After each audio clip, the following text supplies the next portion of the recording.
Brand Chandrababu వల్లనే ఇది సాధ్యమైంది. ఇప్పటి వరకు మనం ఈజ్ ఆఫ్ డూయింగ్ బిజినెస్ గురించి మాట్లాడే వాళ్ళం, ఇప్పుడు గేరు మార్చాం. స్పీడ్ ఆఫ్ డూయింగ్ బిజినెస్ ఇప్పుడు మన విధానం. గౌరవ ముఖ్యమంత్రి చంద్రబాబు నాయుడు గారి సమర్థ నాయకత్వం, దార్శనికత, ప్రభుత్వ సుస్థిర విధానాలు రాష్ట్రాన్ని విజన్ స్వర్ణాంధ్ర 2047 లక్ష్యం దిశగా వేగంగా నడిపిస్తున్నాయి. ఆంధ్రప్రదేశ్ భవిష్యత్తుని స్వర్ణమయం చేసే మహాక్రతువులో గౌరవ ముఖ్యమంత్రి గారి చారిత్రాత్మక పాత్ర పోషిస్తున్నారు. తాను నాటిన చెట్ల నీడలో తానెప్పటికీ కూర్చోలేనని తెలిసినా భావి తరాల కోసం చెట్లు నాటే వ్యక్తే జీవితం యొక్క నిజమైన విలువలను అర్థం చేసుకున్నాడు అన్న విశ్వకవి గురుదేవులు శ్రీ రవీంద్రనాథ్ ఠాగూర్ గారి మాటల్ని ఇక్కడ నేను ఉటంకిస్తున్నాను. గౌరవ ముఖ్యమంత్రి ఈ భావనకు అసలైన ప్రతిరూపం. ఆయన కేవలం దూరదృష్టి గల నాయకుడు మాత్రమే కాదు, దాన్ని సాకారం చేయగల దక్షత కలిగినటువంటి నాయకుడు. తన దార్శనికతతో అమలు చేస్తున్న విధానాలు భావితరాలకు మేలు చేస్తాయన్న దృఢ విశ్వాసంతో వాటి సాధనకు అహర్నిశలు నిస్వార్థంగా కృషి చేస్తున్న గొప్ప నాయకుడు. సమాజ క్షేమం కోసం 365 రోజులు అవిశ్రాంతంగా ఒక తపస్సులాగా పనిచేస్తున్నారు. 1990వ దశకంలో ఆయన ఇన్ఫర్మేషన్ టెక్నాలజీ గురించి మాట్లాడినప్పుడు, దార్శనికతను అమల్లో పెట్టినప్పుడు దాని ఫలితం ఎలా ఉంటుందో చాలా మందికి అర్థం కాలేదు. కానీ అప్పటి యువత దాంతో ప్రయోజనం పొంది జీవితంలో పురోగమించడమే కాకుండా ప్రపంచవ్యాప్తంగా అవకాశాలని అందిపుచ్చుకుని సత్తా చాటారు. అప్పుడు ఆయన అమలు చేసిన సంస్కరణలు, తీసుకున్న విప్లవాత్మక నిర్ణయాలతో వెలిగించిన దీపం లక్షలాది జీవితాల్లో వెలుగు నింపింది. నేడు ఆయన విజయగాథను ఆయనే పునరావృతం చేస్తున్నారు. కానీ ఇప్పుడు మరింత గొప్ప దూరదృష్టితో, మరింత సమున్నత లక్ష్యంతో కొత్త చరిత్రను లిఖించబోతున్నారు.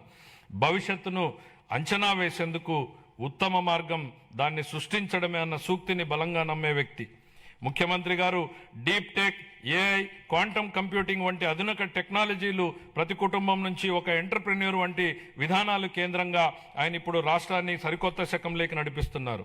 ఆయన మార్గదర్శకత్వంలో ఏపీ వెల్త్ ఫండ్ను ప్రారంభించబోతున్నాం. రాబోయే రోజుల్లో అది Norway, UAE sovereign wealth funds లా విస్తృతమై మొత్తం రాష్ట్రాన్నే నడిపించడానికి సరిపోవచ్చు. నాతో సహా ఈనాటి సమాజానికి ఈ టెక్నాలజీల ప్రాముఖ్యత అర్థం కాకపోవచ్చు.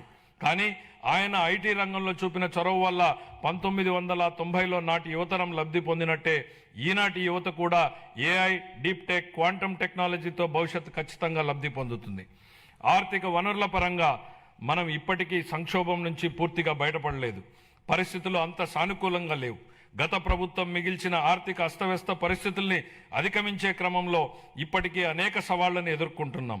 కానీ రాష్ట్ర అభివృద్ధి, సంక్షేమానికి సంబంధించి మా లక్ష్యాల్లో మార్పు లేదు. మా సంకల్పం చెక్కు చెదరలేదు. మా ప్రయాణాన్ని స్థిరంగా కొనసాగించేందుకు ప్రధాని నరేంద్ర మోడీ నుంచి అమూల్యమైన మద్దతు, సహకారం లభిస్తున్నాయి. ఆయనకు కృతజ్ఞతలు తెలియజేస్తున్నాం. కేంద్ర ఆర్థిక మంత్రి శ్రీమతి నిర్మలా సీతారామన్ గారు అందిస్తున్న గొప్ప సహకారం గురించి ప్రత్యేకంగా ప్రస్తావించాలి. కష్టకాలంలో ఆమె రాష్ట్రానికి వెన్నుదన్నుగా నిలబడ్డారు. పోలవరం ప్రాజెక్టును మళ్లీ గాడిలో పెట్టడం, రాజధాని అమరావతి నిర్మాణాన్ని పునఃప్రారంభించడంలో పూర్తి సహకారం అందించారు. రాయలసీమ గ్లోబల్ హార్టికల్చర్ ప్రాజెక్టును ముందుకు తీసుకెళ్లేందుకు అవసరమైన తోడ్పాటును అందించారు. గత ప్రభుత్వం ఎడాపెడా చేసిన అప్పుల భారాన్ని తగ్గించేందుకు, రుణాల పునర్వ్యవస్థీకరణకు అమూల్యమైన సహకారం అందించారు. ఆమెకు హృదయపూర్వక కృతజ్ఞతలు తెలియజేసుకుంటున్నాను. 2026-27 సంవత్సరానికి సంబంధించి ఫిబ్రవరి 1న ప్రవేశపెట్టిన కేంద్ర బడ్జెట్ రాష్ట్రానికి ఆశాకిరణంలాగా కనపడుతోంది. దానిలో రాష్ట్ర అభివృద్ధికి అనేక అవకాశాలు కనిపిస్తున్నాయి. తూర్పు కోస్తా పారిశ్రామిక కారిడార్, పర్యాటక కేంద్రాల అభివృద్ధి, ఎలక్ట్రిక్ బస్సుల కొనుగోలు, పూర్వోదయ పథకం ఉపయోగపడుతుంది. రాయలసీమ గ్లోబల్ హార్టికల్చర్ హబ్ కూడా వేగంగా రూపుదిద్దుకుంటోంది. కేంద్ర బడ్జెట్లో కొత్తగా ప్రకటించిన రేర్ ఎర్త్ కారిడార్లు, డేటా సెంటర్లు, ప్రాంతీయ medical hub, national institute of pharmaceutical education and research, seaplane manufacturing, container manufacturing, ప్రతి జిల్లాలో బాలికల హాస్టళ్ల వంటి అంశాల నుంచి రాష్ట్రానికి గరిష్ట ప్రయోజనాలు పొందేందుకు అవకాశం ఉంది. ప్రపంచవ్యాప్తంగా ఇప్పుడు ప్రభుత్వ రంగ ప్రాజెక్టుల్ని పీపీపీ ఛాలెంజ్ విధానాల్లో చేపట్టే ట్రెండ్ నడుస్తోంది.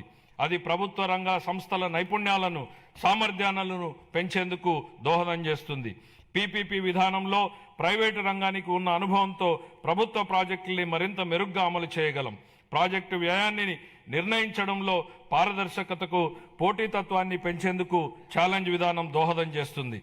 కేంద్ర ప్రభుత్వం బడ్జెట్లో చాలా ప్రాజెక్టుల్ని ఛాలెంజ్ విధానంలో ప్రకటించడంతో ఆంధ్రప్రదేశ్కు కొత్త అవకాశాలకు ద్వారాలు తెరిచినట్టయింది.